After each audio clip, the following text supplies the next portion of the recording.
Buenos días, iglesia. Estaremos en los versículos 20 al 26 esta mañana. Permítanme leer eso ahora. Esta es la palabra infalible, inerrante e inspirada de Dios. Versículo 20. Ahora bien, había algunos griegos entre los que subían a adorar en la fiesta. Estos se acercaron a Felipe, que era de Betsaida, de Galilea. Bethesda, lo siento, bengalí, y comenzaron a preguntarle diciendo: Señor, deseamos ver a Jesús. Felipe fue y se lo dijo a Andrés. Andrés y Felipe fueron y se lo dijeron a Jesús.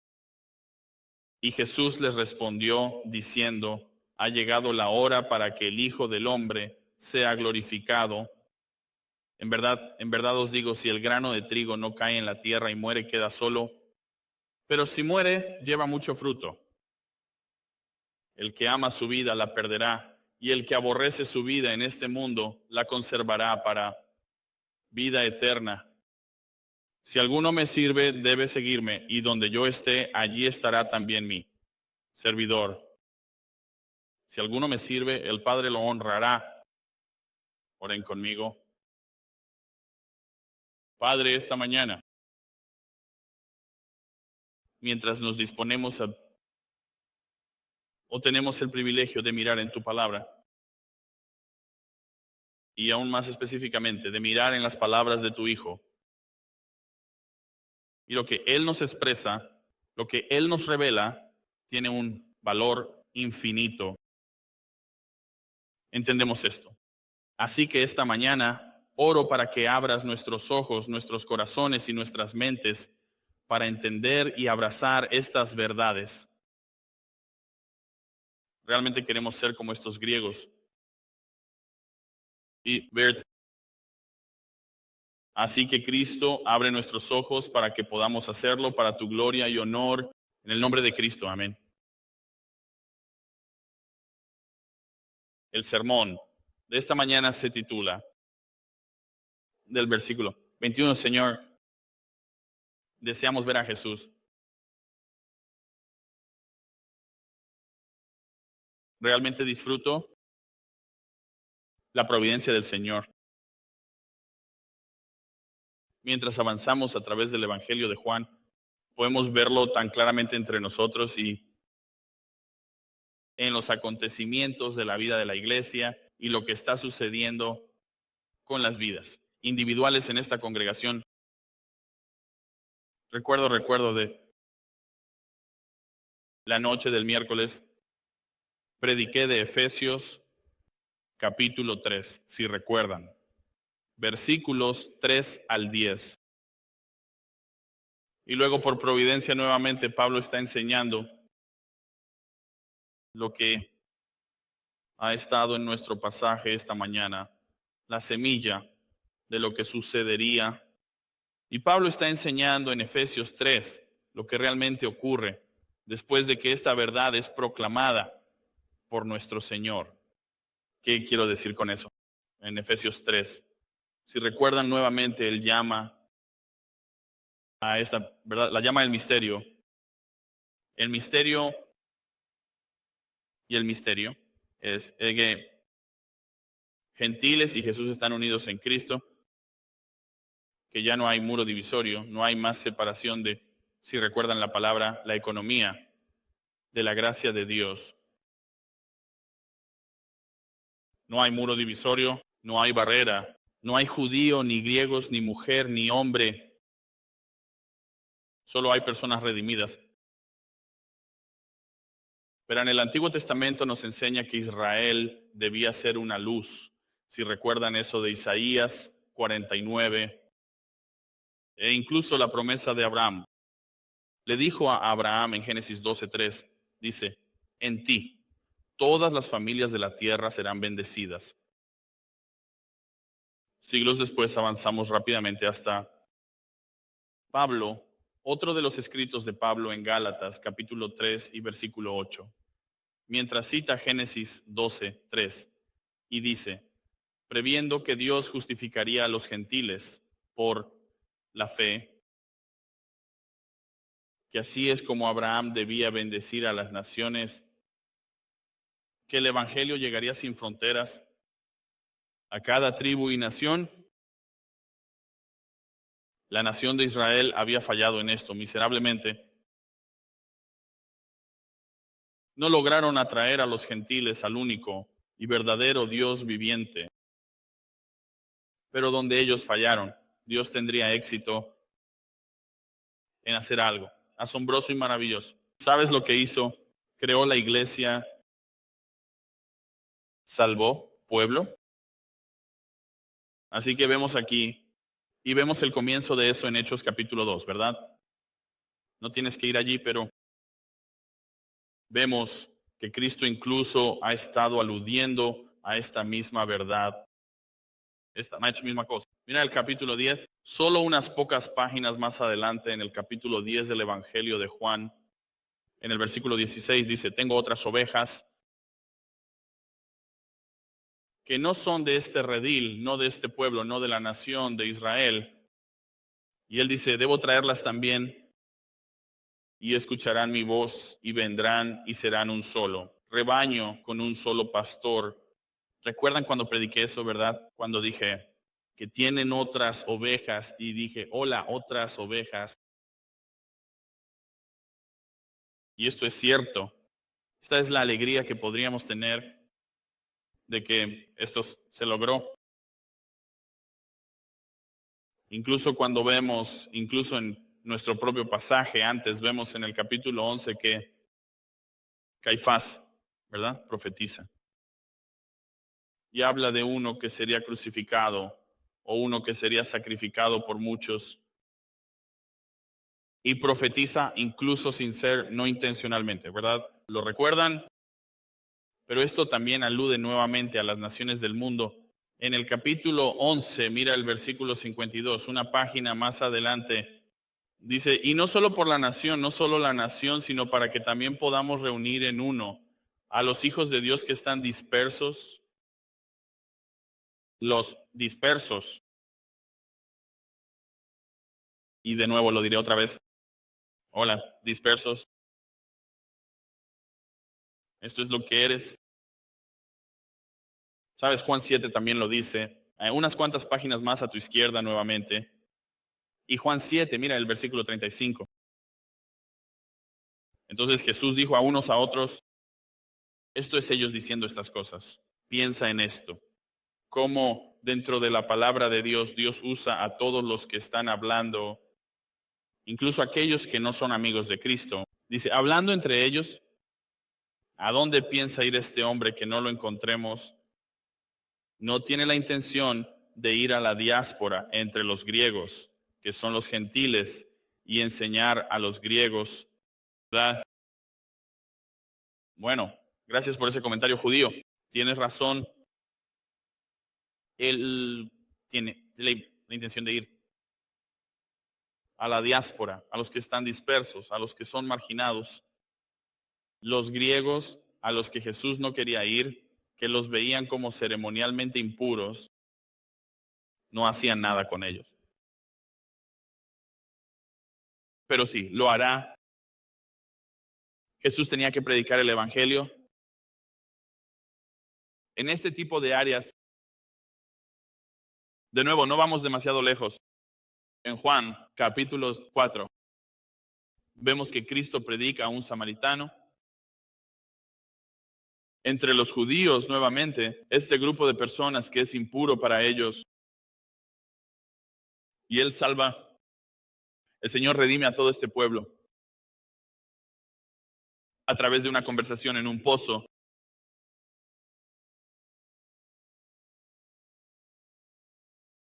Esto ni siquiera era una costumbre normal. ¿Entiendes esto?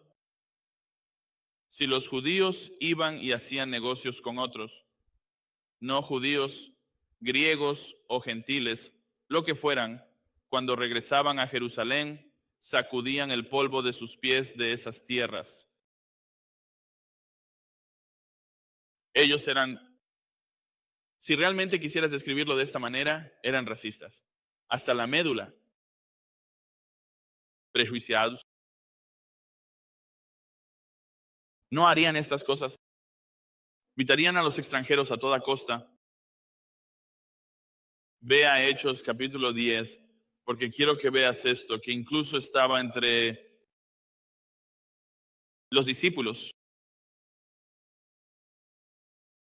que Pedro, ya sabes, Pedro el Papa, totalmente bromeando, tuvo que ser corregido por una visión de Dios.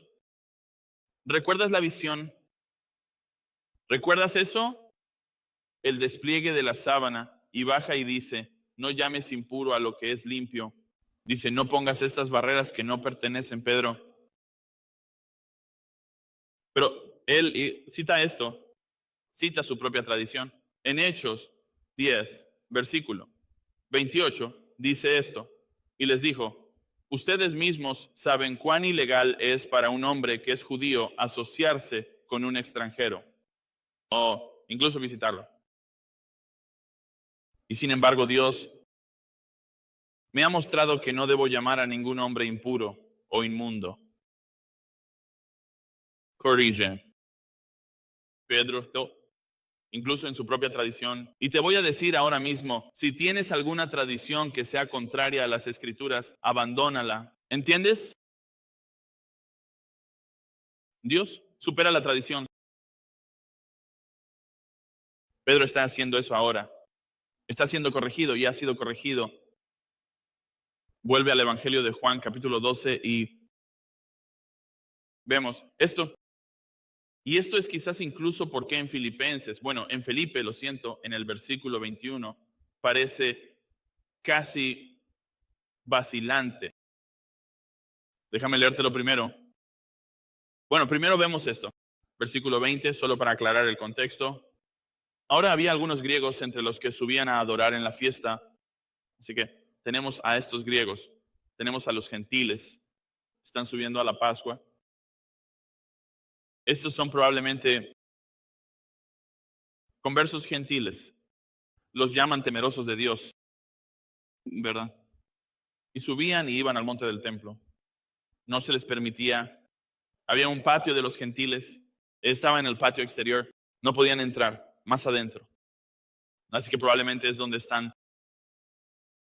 Así que son conversos temerosos de Dios, al judaísmo. Y dice esto en el versículo 27. Estos entonces vinieron a Felipe, que era de Betsaida, de Galilea, y comenzaron a preguntarle diciendo, Señor, deseamos ver a Jesús. ¿Qué está sucediendo aquí? Ahora, Felipe, tienes abordado, ¿queremos ver a Jesús? Felipe es de esta área que está un poco rodeada de gentiles, así que tal vez conocían a algunos de estos hombres, tal vez sí los conocía. Quizás por eso ellos tal vez lo reconocieron y dijeron, vamos a preguntarle a él. Y le hicieron esta pregunta, Señor, deseamos ver a Jesús. Saben, muchos de ustedes no saben esto porque no están aquí arriba, pero hay una pequeña placa justo aquí, y eso es lo que dice. Dice, Señor, deseamos ver a Jesús. Saben, tal vez eso no signifique mucho para ustedes, pero para mí lo significa todo. Porque cuando subo a este púlpito, esto es lo que me recuerdo a mí mismo aquí. ¿Por qué están aquí esta mañana? Desean ver a Jesús. Se trata de mí. Se trata de lo que Él está por decir a estos gentiles, lo que va a decir y cómo estos hombres se acercan a Felipe y dicen, oye, queremos ver a Jesús. Felipe se queda un poco desconcertado. Agarra a Andrés, tal vez porque no sabe qué hacer, ¿verdad? No sabe qué hacer con esto. Este gentil está pidiendo por Jesús. Entonces lo que hace es agarrar a Andrés y ¿sabes qué hace? No va solo. De nuevo, podría tener miedo. Así que dice, voy a agarrar a otro tipo. Así que si me regañan, este tipo es regañado conmigo. Así que van juntos a decirle a Jesús. De nuevo, no pueden entrar en las partes internas del templo. Jesús podría haber estado dentro de las partes internas del templo. No pueden entrar allí. Están en los patios exteriores de los gentiles. Tal vez encuentran a Felipe entrando y saliendo de allí y lo atrapan y le dicen, mira, queremos verlo. Entonces, ¿por qué está sucediendo esto? Esto sigue siendo a modo de introducción para que entiendas, pero ¿por qué está sucediendo esto? Ve conmigo al capítulo 12 de Marcos para obtener un poco más de información. Marcos 12.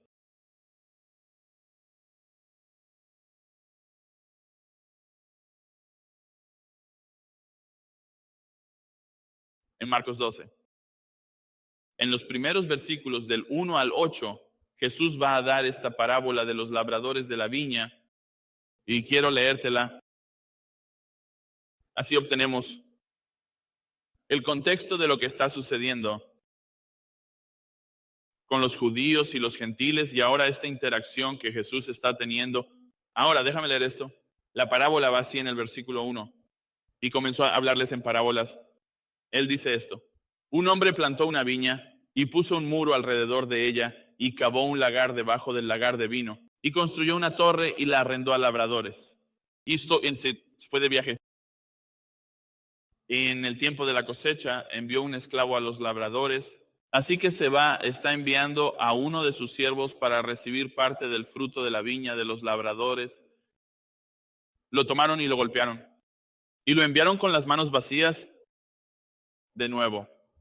Les envió otro esclavo y lo hirieron en la cabeza y lo trataron vergonzosamente. Y envió a otro.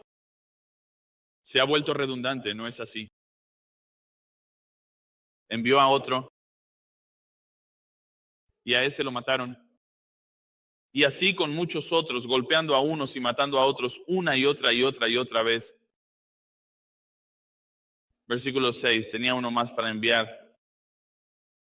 Un hijo amado lo envió al final y de todos ellos diciendo, respetarán a mi hijo. Pero esos viñadores se dijeron unos a otros, este es el error. Ven, matémoslo y la herencia será nuestra. Lo tomaron, lo mataron y lo echaron fuera de la viña. ¿Qué es esto? ¿Qué está pasando aquí? Más tarde lo vemos porque sabían exactamente lo que Jesús estaba diciendo. En el versículo 12, él habla sobre eso. ¿Lo entendieron? Está hablando de ellos. Está hablando de los judíos religiosos y autojustos, los líderes de esta nación que se suponía debían guiar a todos hacia Dios. Buscando al Mesías, él dice, está hablando de ellos. Él envió a los profetas y ellos los mataron a cada uno de ellos.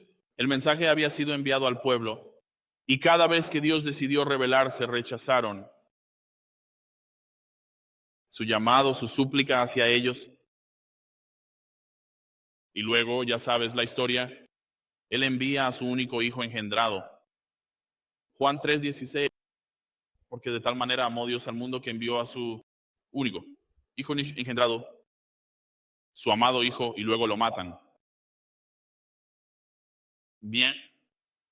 Versículo 10, mira el versículo 10. ¿No has leído siquiera esta escritura? La piedra que los constructores rechazaron, esta se convirtió en la piedra angular principal. Ese es Jesús. Este último que rechazaste se ha convertido en el principal fundamento de toda verdad y redención.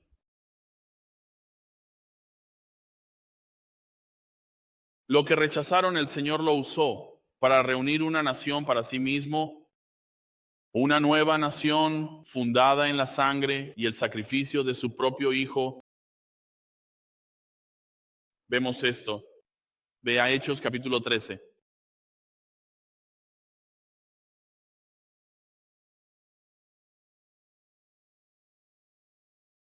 En Hechos 13 veamos el versículo 30, comenzando en el versículo 30, no 44.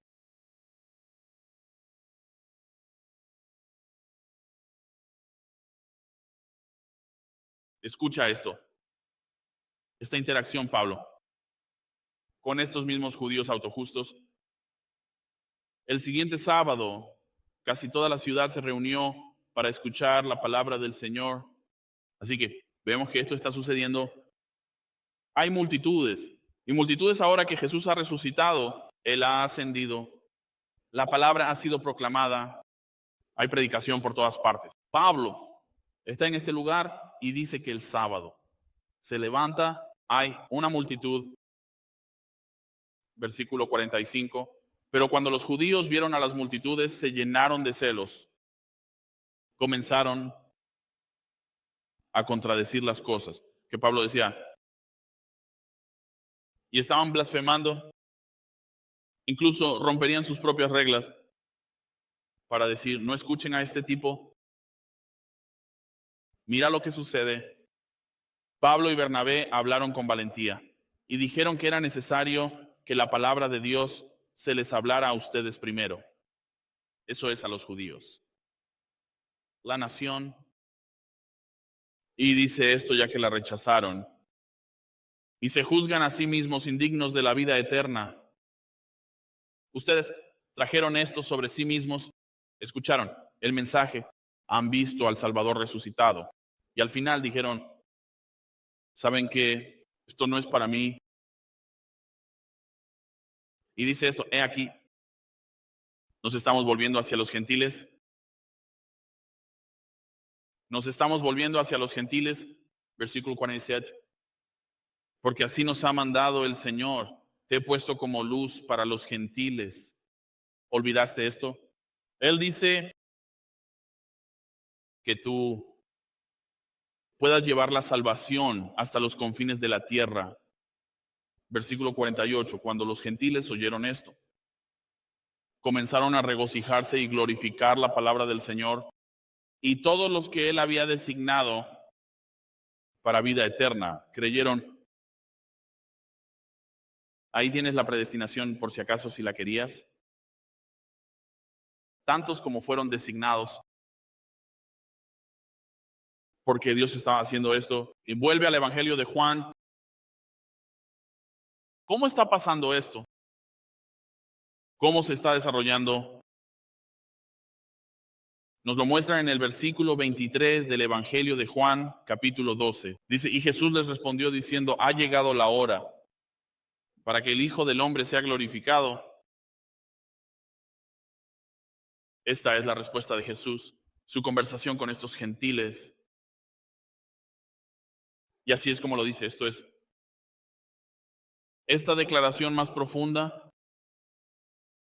las palabras de Jesús, no aisladas solo de este momento, sino de todo lo que ha estado enseñando, todo lo que ha venido a lograr. Y dice, ha llegado la hora de ser llevado a una muerte brutal para expiar por los pecados de muchos. Lo ha estado diciendo desde el principio de los evangelios. Mi hora aún no había llegado. Mi hora no ha llegado. Y ahora, dice, ya está aquí. De hecho, en nuestra línea de tiempo del Evangelio de Juan, es aproximadamente dentro de 5 días. Así que aparece aquí. Dice, mi hora ha llegado ahora. Y luego dice, da el título. Dice, ha llegado el Hijo del Hombre. ¿Sabes? Apunta a estas cosas muy dramáticas y maravillosas sobre la palabra de Dios. Porque lo vemos en Daniel capítulo 7, cuando vemos a Cristo en su regreso, en poder y en plena gloria, que cada vez que ves este título, Hijo del Hombre, está hablando de nuestro Salvador.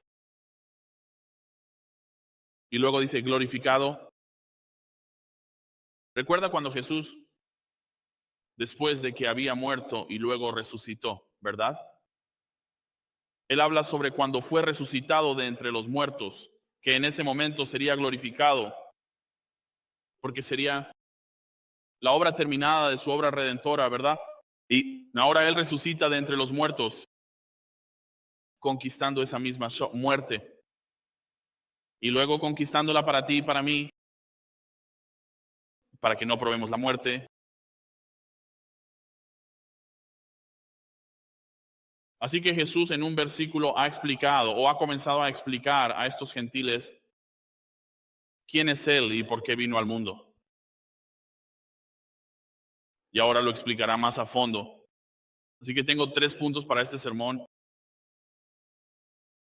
Número 1, la afirmación del reino. Número 2, el costo del reino. Número 3, el llamado del reino. La afirmación, el costo y el llamado. Echemos un vistazo a eso en el tiempo que tenemos. La afirmación del reino. Mira el versículo 24. Esto es un llamado de atención, iglesia. ¿Recuerdan lo que significa en verdad, en verdad, verdad? En verdad significa, escuchen bien. Presten atención porque está a punto de darles algo que es G, valor eterno. Él dice, ¿saben qué? Hay muchas cosas que Jesús dijo. Todas tienen valor, pero cuando Él dice algo similar a lo que digo aquí, yo digo, escuchen, y todos más o menos hacen esto, ¿verdad? Escuchen.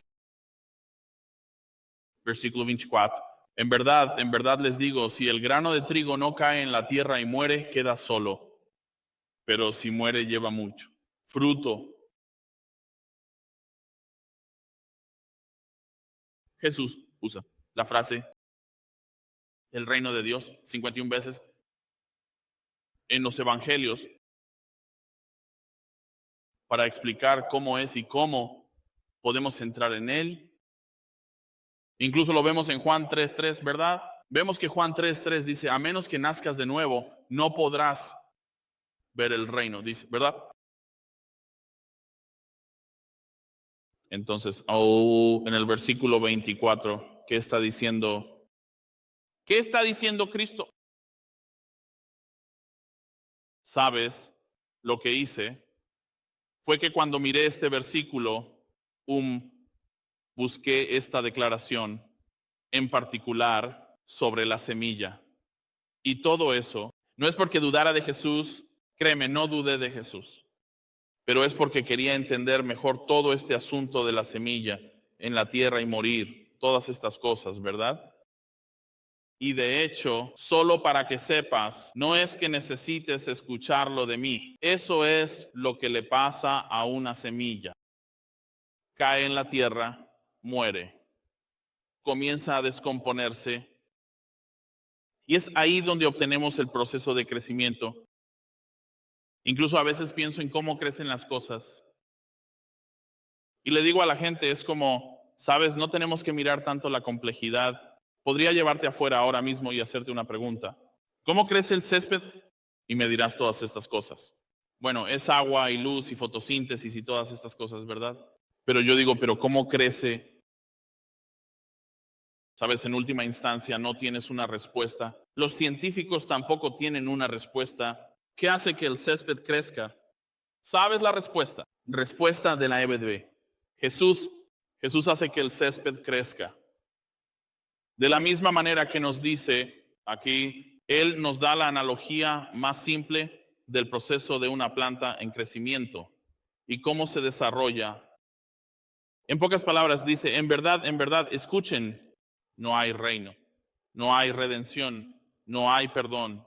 A menos que yo muera, nada de eso puede suceder.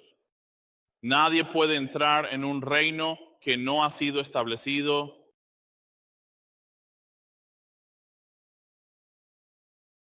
Jesús ha puesto en marcha divinamente la expiación sustitutiva. Él debe morir para que muchos lleguen a ser los primeros frutos de su muerte. Estos gentiles a los que Él está hablando aquí, estos griegos, están entendiendo la cruz antes de la cruz. Wow. El Mesías reinará, pero vendrá desde la humildad para caer en la tierra y morir. Una semilla que no muere permanece sola, pero un árbol que tiene más semillas se convierten en fruto y se convierte en más semilla. ¿Sabes qué produce una cosecha? Aquí vamos de nuevo. Oh, la cosecha de Jesús. Este es el fruto de su obra. Esta es la cosecha de su obra. El segundo aquí, este es el costo del reino. Mira el versículo 25. Quien ama su vida, la perderá. Y el que odia su vida en este mundo, la conservará para vida eterna. Déjame aclarar algo desde el principio, ¿de acuerdo? El costo del reino no se encuentra en ti, ¿de acuerdo? No se encuentra en tu entrega, no se encuentra en eso. El costo del reino se encuentra en la persona y obra de Jesucristo. Sin embargo, si uno ha de venir a Cristo en fe, le cuesta toda su vida. Porque, de acuerdo, si estás en este mundo y lo estás, y tienes un pulso ahora mismo, no eres verdaderamente libre hoy si no has venido a Cristo. Permíteme explicar esto más a fondo. Cada día que acumulamos fuera de Cristo, cada día acumulamos una deuda que nunca podremos pagar. Sabes, Romanos 6:23 dice esto, ¿verdad? Míralo por ti mismo. Creo que vamos allí rápidamente. Tenemos tiempo. Quiero que veas esto con tus propios ojos. ¿Conoces este versículo? Y da un contraste agudo. En un versículo dice esto. La paga del pecado es muerte, pero el regalo gratuito de Dios es vida eterna en Cristo Jesús nuestro Señor. Así que llama a esta muerte que acumulas cada día la paga del pecado. El costo final, esta es tu vida. Tu vida es el costo final. Lo dice, Jesús lo dice de nuevo en Juan capítulo 8. En Juan capítulo 8, versículo 34 dice, Jesús les respondió, en verdad os digo, todo el que comete pecado es esclavo del pecado. Escucha, eso suena como si fueras libre. No eres libre, dice que eres esclavo del pecado. El esclavo no permanece en la casa para siempre. Ese es el reino de Dios. Esa es la casa de Dios. El Hijo sí permanece para siempre. Así que si el Hijo os hace libres, seréis verdaderamente libres. Estas son las palabras de Jesús. No eres libre. Fuera de Cristo no eres libre. Así que cuando miras tu vida e intentas ganarla, intentas preservarla, estás haciendo lo contrario de eso. Así que la manera en que Jesús explica esto debería hacer que toda persona que no ha puesto su fe en Cristo se detenga y contemple. No eres libre, no eres libre del poder del pecado ni de la consecuencia del pecado. Mira de nuevo el capítulo 12 y ve cómo dice esto. Él dice, el que ama su vida, la pierde. Me encanta esto, porque cuando dice el que, significa que va a haber estos, el que. Hay uno aquí y luego la segunda parte dice el que, de nuevo. Pero básicamente lo que está diciendo es que habla sobre el llamado universal del Evangelio. El Evangelio se extiende por todas partes, haciendo evidente esta única verdad de que las puertas están bien abiertas. Las puertas están bien abiertas al Evangelio. Así que él usa este lenguaje extremo. Les dice, esto es completamente antitético a lo que has aprendido en este mundo. Es incluso antitético a algunas predicaciones en las iglesias. La mayoría de las presentaciones del Evangelio hacen que el Evangelio se trate todo sobre ti. No se trata de ti. Eres el fruto del trabajo, pero no eres tú. No eres tú. ¿Sabes? Suena diferente. El mundo te dice, sabes que eres ¿Sabes? Toda esa tontería de Hillsong. Dios bajó porque no puede tener el cielo sin ti. ¿De qué estás hablando? No. Si amo mi vida, quizá la perderé. Es el peor TED Talk de todos los tiempos.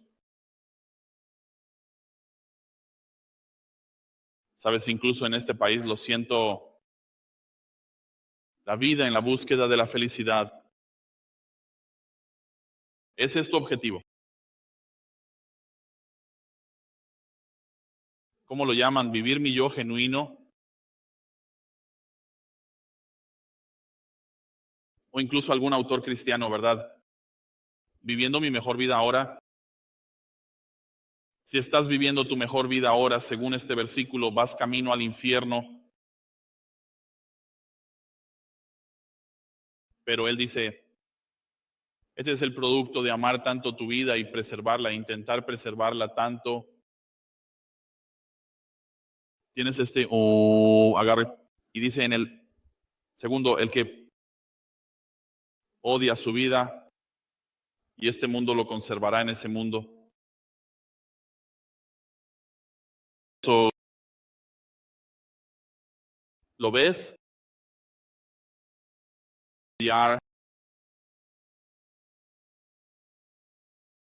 Te digo esto, la religión más grande del mundo no es el Islam, ni el mormonismo, ni los testigos de Jehová, ni siquiera es el cristianismo. ¿Y sabes cuál es la religión más grande del mundo? El yo. El yo. Y se manifiesta de diferentes maneras. Autopreservación, amor propio. Escuchas eso, ¿verdad? Necesito un día.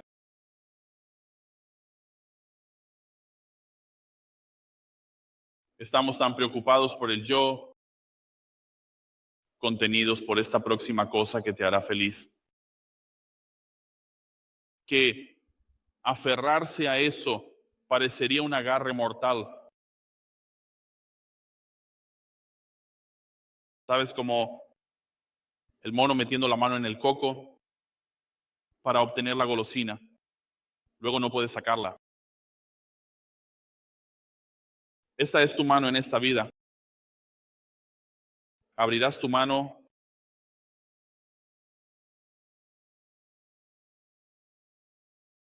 Por eso esta generación, honestamente, está atrapada por la ansiedad.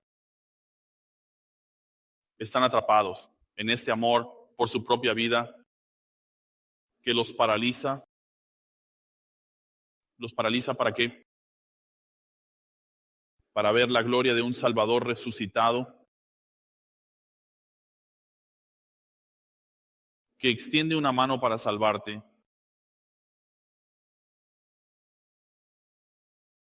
No solo en esta vida, sino en la vida venidera. Mira Lucas capítulo 9.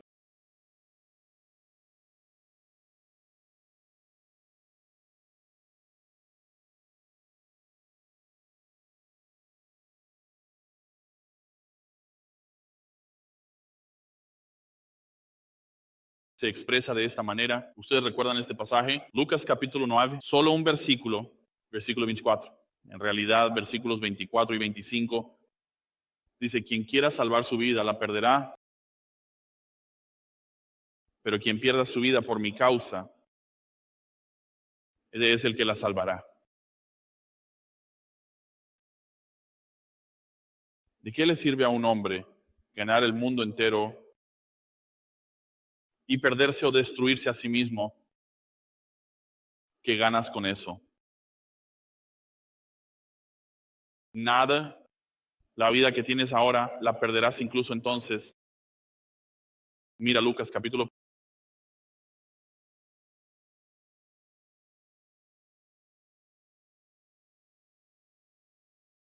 14, dice esto en Lucas 14, versículo 26. Si alguien viene a mí y no odia a su propio padre, madre, esposa, hijos, hermanos y hermanas, sí, incluso su propia vida, él tal vez podría ser mi discípulo, Tal vez necesite crecer para ser mi discípulo. Eso no es lo que dice. No, no puede. Ser mi discípulo es una imposibilidad. ¿Por qué? Porque su mano está cerrada. No hay nada malo en esto. No está diciendo que odies a tu esposa y a tus hijos. Estás usando hipérbole, un extremo, una forma de hablar para hacer un gran punto de que si amas todo aquí, más que a tu propio creador y al creador que hizo un camino para que vivas por la eternidad, Él se va. Entonces perderás esta vida y perderás la siguiente. No eres el centro del universo. Lamento decirte eso. Y dado que tal vez piensas que lo eres, entonces no puedes ser su discípulo. ¿Sabes? Esto es lo que sucede con muchas conversiones falsas. Tal vez seas uno de esos, rezaste una oración en algún momento de tu vida y confiaste en esa oración. Tal vez confiaste en ese bautismo. Tal vez confiaste en que fuiste criado como cristiano en un hogar cristiano. Nada de eso importa, ¿verdad? La salvación tiene que ver con el amor a Dios. Si fueras honesto vos contigo mismo y lo dijeras en voz alta, no amo a Dios. Por eso no iré a Él. Por eso no le entregaré mi vida. No amo a Dios. ¿Sabes? Preferiría tener esas conversaciones con la gente que tener al falso cristiano sentado entre ustedes y tener toda la charla cristiana y hacer todas las cosas cristianas, pero en el fondo de su corazón saben que no aman a Dios. Pero aquí, aquellos que están entre nosotros aquí, sé que aman a Dios, han venido a entregar su vida. De hecho, toda su vida demuestra que entregan su vida. Es atributo de un verdadero creyente. Ama a Dios y ama a las personas. Esto es lo que dijo Jesús, ¿verdad? Uno de los mandamientos más grandes es amarás al Señor tu Dios y amarás a tu prójimo como a ti mismo. ¿Sabes lo que hace este mundo? Ama a tu prójimo como a mí mismo. Puedo apoyar eso porque me amo a mí mismo. Pero amar a Dios, ni siquiera creo que exista. Vaya, estás en problemas porque Él vino a la tierra,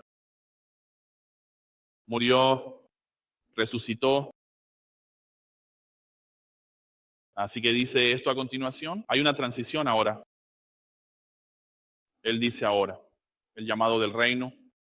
El llamado del reino, lo mismo que estoy diciendo ahora, pero déjame leerlo. Si alguien me sirve, debe seguirme. Donde yo estoy, allí estará también mi siervo. Si alguien me sirve, el Padre lo honrará. Se ha dicho mucho, pero déjame desglosarlo punto por punto aquí. El llamado es una verdadera, sustantiva y profunda devoción al Hijo de Dios. Y luego Jesús lo expresa de esta manera. Él dice nuevamente, estos dos, sí, alguien. Así que si alguien al comienzo del versículo me sirve, nuevamente, este es un llamado universal. No más servir a uno mismo, no más esforzarse por mí, no más yo, mí mismo y yo. No, esto no es un llamado para que añadas a Jesús a tu vida. Es un llamado a un intercambio de tu vida por su vida. Gálatas 2:20 lo dice, ¿verdad? He sido crucificado con Cristo. Ya no soy yo quien vive, sino que es Cristo. Esto es lo que Él está diciendo. Es un intercambio. ¿Y qué estás intercambiando? Sabes, incluso la idea de la doctrina de la imputación, la doble imputación. que también se llama el gran intercambio, la iglesia primitiva lo llamaba así, que Dios en Cristo intercambiaría su justicia, te daría su justicia. ¿Y sabes qué le das tú a Él? Tu inmundicia, tu pecado, tu injusticia. El mayor intercambio, literalmente, el mejor trato que un ser humano podría alcanzar es este, que Dios intercambiaría. Te daría su justicia, que cuando te presentes ante Dios, te presentes justo, como si vivieras la vida de Cristo. Ese intercambio.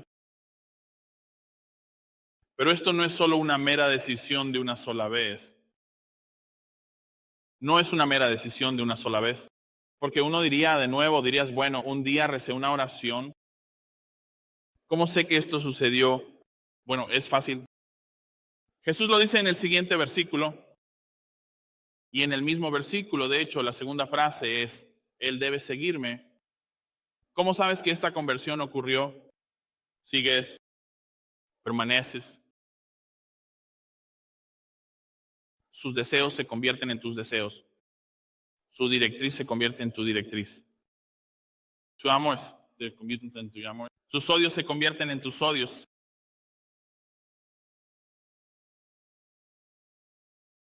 ¿Y qué promete debido a esto? Si esta fe existe en esta persona, nuevamente en el versículo 26, él dice, donde yo estoy, allí estarán mis siervos, mi verdadero discípulo. Jesús está en su trono y ha prometido al arrepentido que estarás con él un día, de la misma manera que le prometió al ladrón en la cruz. ¿Lo recuerdas? Hoy estarás conmigo en el paraíso, les dice. ¿Por qué? Porque se arrepintió. ¿Por qué? Porque este ladrón estaba predicando en la cruz. El segundo, si alguien, mira el pasaje de nuevo, si alguien me sirve, el Padre lo honrará. El Padre lo honrará, que está hablando de ti y de mí. ¿Lo entiendes? El Señor en su evangelio da vida eterna. Luego al final en su reino el Padre honra a todos los redimidos.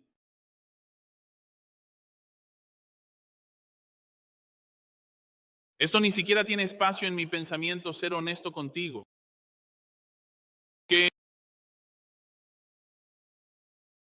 Pero esto es lo que Dios quiere hacer. En Apocalipsis 3 y Apocalipsis 4 habla de las coronas de los santos, ¿verdad? Y habla de las coronas de los santos. En Santiago 1 habla de la corona de vida que Dios nos daría. En 1 Pedro 5 la llama la corona de gloria. Quizás este es el honor del que está hablando. Quizás este es el honor que cuando ves en Apocalipsis capítulo 4, ves a los ancianos arrojando sus coronas a los pies de Cristo. ¿Sabes? Me gusta pensar que pienso que la corona que Dios coloca sobre tus cabezas no durará, pero 0.25 de un momento, un segundo antes de que la arrojes a sus pies.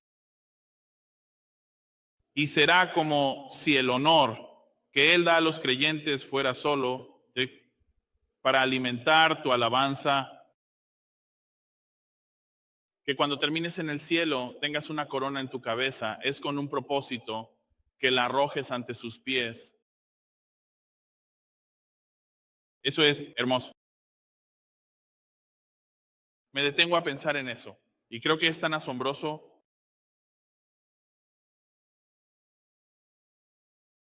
Para concluir, te ruego que, si no has venido a Cristo en fe y arrepentimiento, rezo para que te bajes de tu supuesto trono. y te rindas al verdadero Rey eterno. Iglesia, este es tu Salvador. Así es como ves a Jesús. Sé como estos griegos y di, Señor, deseo ver a Jesús, que un día lo verás cara a cara y conocerás como eres conocido. Qué versículo tan asombroso.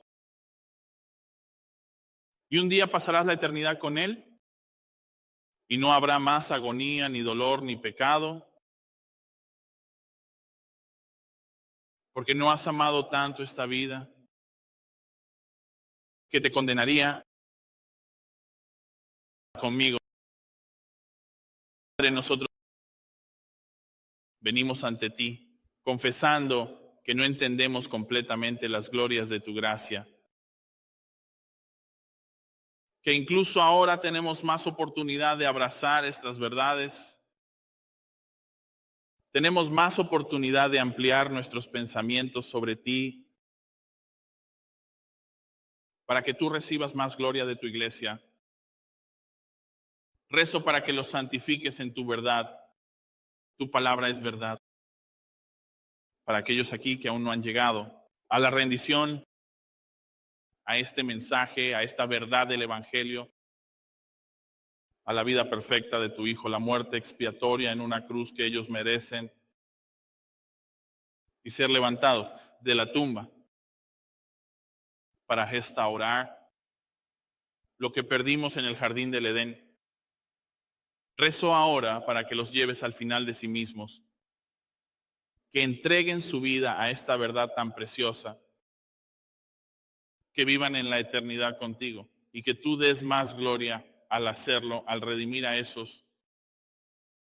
Pedimos estas cosas en el nombre de Cristo. Amén.